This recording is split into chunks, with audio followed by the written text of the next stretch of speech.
পুজো আসবে করে করে কত না দিন গোনা হয়, এরপর পুজো চলেই আসে। আজ মহাপঞ্চমী।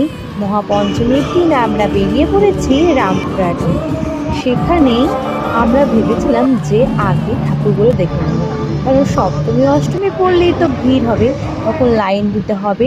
অনেক সময় দেখা হয়, আবার দেখাও হয় না। তাই ফাঁকায় ফাঁকায় যেটুকু দেখে সুখ হয় সেটুকু ভিড়ে কিন্তু সুখ হয় না। এই রামপুরহাটে ঠাকুর বাড়ির ঠাকুরগুলো অসাধারণ ছিল। তাছাড়া ছিল ইন্দ্রালয়, যেটা ছিল অসম্ভব সুন্দর। এইবারে ঠাকুরগুলোর থিমগুলো অত্যাধিক সুন্দর হয়েছিল। আমরা রামপুরহাটে এইসব ঠাকুরপত্র দেখে নিয়ে আমরা চলে গেছিলাম অ্যাটমসফিয়ার রেস্টুরেন্টে।